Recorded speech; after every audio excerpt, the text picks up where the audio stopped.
vais vous parler aujourd'hui de ce Trek Checkpoint SL7 de 3e génération que j'ai pu essayer pendant 2 mois. Alors moi j'ai des questions à te poser sur ce vélo, parce que tu vois, je vois cet équipement, ça m'interpelle. On est sur un vélo qui coûte plus de 6 000 euros. C'est ça, 6 559 euros. Bon, alors je trouve il y a des choses qui sont vachement bien, mais ça peut poser la question. On est habitué aujourd'hui sur la plupart des vélos gravel, c'est un vélo gravel, hein, C'est ça. sur la plupart des vélos gravel à avoir des postes de pilotage en carbone monobloc. Je vois ici Trek a choisi un cintre en carbone classique, Bontrager, donc on a quand même un flair qui est assez important, et une potence classique avec une intégration de la câblerie, avec une semi-intégration de la câblerie. Toi, qu'est-ce que tu en penses niveau ergonomie de ce poste de pilotage? Alors ce qu'on apprécie en général sur ce type de poste de pilotage, c'est de pouvoir en faire exactement tous les réglages. D'avoir exactement une position assez haute quand on recherche le confort sur des très longues distances, ce qui implique de très longues heures de selle. Là, on peut être extrêmement précis et l'adapter à sa morphologie. Donc au final, ça rejoint ma pensée. Je dis, je découvre un peu le vélo, puisque je ne l'ai pas roulé. C'est toi qui l'essaie depuis 2 mois.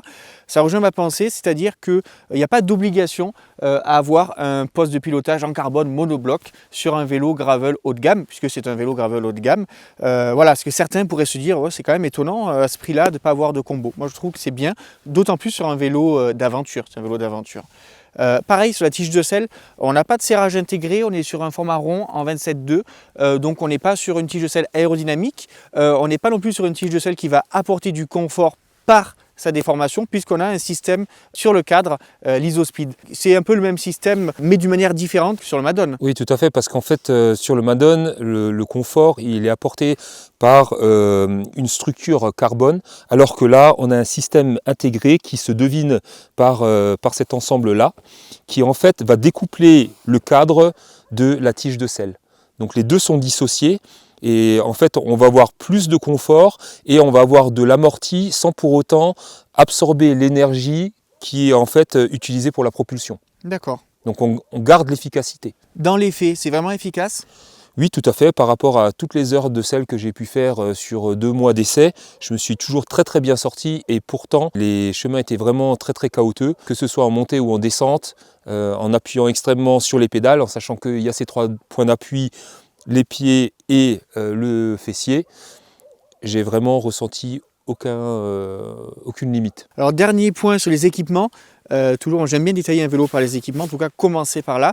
Le train roulant, donc c'est des Bontrager à Aeolus, je ne sais plus quel est le... 35V. 35V, d'accord. Elite. On est sur des pneus en 40 mm, donc sur des roues en carbone profil de 35 mm. Côté confort, ça doit être quand même pas mal, puisque 40 ça commence à faire large en gravel. Oui, et on peut même aller jusqu'à 50 mm. D'ailleurs, pour ce vélo-là, Trek propose même d'intégrer une fourche à suspension avec un débattement maximal de 40 mm.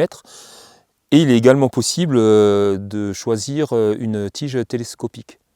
Donc on va vraiment vers le tout-terrain. Quasiment, on est proche d'un VTT en fait, en termes de caractéristiques. Pneus de 50 mm, bon, débattement de 40 mm, on est loin d'un 100 mm ou d'un 120 mm d'un VTT cross-country, mais ça permet déjà d'affronter des terrains très difficiles. Oui, tout à fait. Mais là en l'occurrence, équipé comme ça, donc avec son groupe SRAM Force, qu'est-ce que tu en as pensé sur les terrains ici en Provence qui sont très caillouteux? Ce vélo m'a vraiment impressionné parce que je me suis aventuré sur des chemins que je ne connaissais pas du tout et les pierres meubles étaient vraiment d'une dimension assez certaine et j'ai vraiment eu des doutes de pouvoir passer et ayant choisi quelques fois, il m'a semblé après coup la mauvaise option, pourtant j'ai pas mis pied à terre et je suis passé. Et je pense que à part ma technique, ce vélo a contribué à cette prouesse, hein, on peut dire.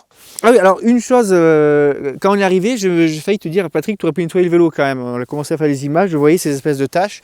Et en fait, je me suis rendu compte, je voulais essuyer, c'est pas des taches. Alors ici, c'est un petit peu moucheté, effectivement. Moucheté, ouais. Alors c'est vrai que c'est un vélo qui, de loin, ne va pas forcément attirer le regard et qui s'intègre peut-être bien dans l'esprit nature. Ouais. D'accord ? C'est pas un vélo qui est flashy.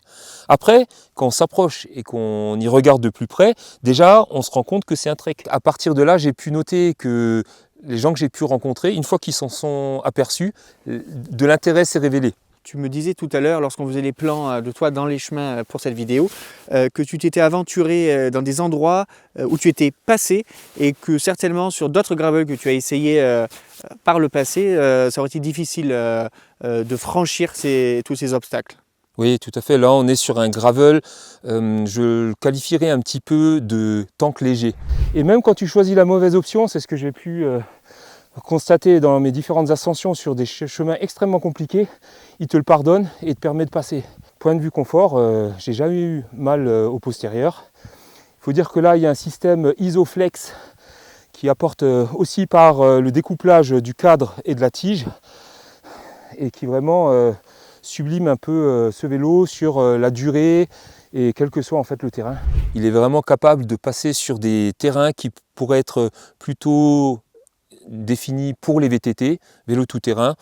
Et pour ça, je pense qu'il est particulièrement adapté aux aventures où en fait on va aller dans des contrées qu'on ne connaît pas vraiment, on ne sait pas ce qui va se prévoir. Et donc là, il y a moins d'inquiétude à se faire. En général, ça passe. Autre chose, tu me disais aussi, bon, tu habites au pied du Mont Ventoux, c'est un secret pour personne. Tu as le com de l'ascension du Mont Ventoux par les pistes. Il faut que tu nous racontes ça. Avec ce vélo, hein. Ouais. Alors j'avoue, je ne connaissais pas cette DFCI, donc cette piste en fait qui est dédiée aux pompiers pour éteindre les feux s'il devait y en avoir.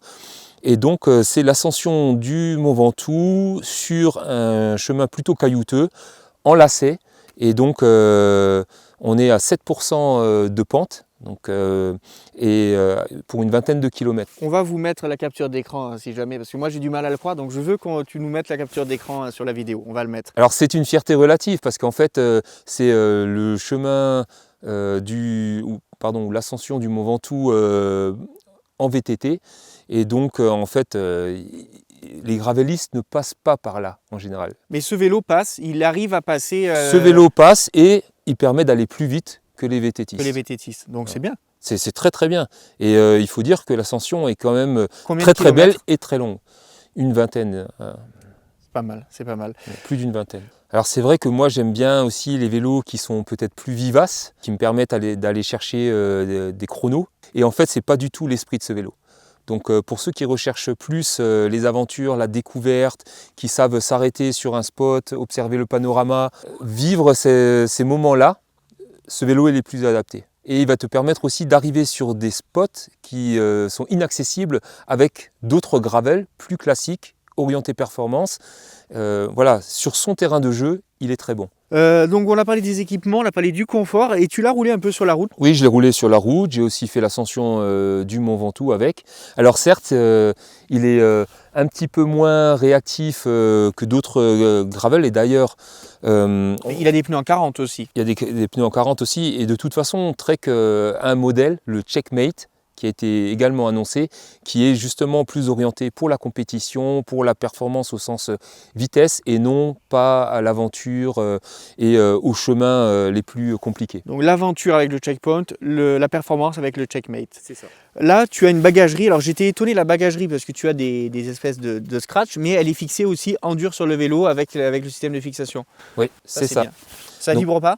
Non, absolument pas. Hein. Donc c'est une bagagerie qu'ils ont appelée Adventure. Okay. Donc pour aventure en français tout simplement.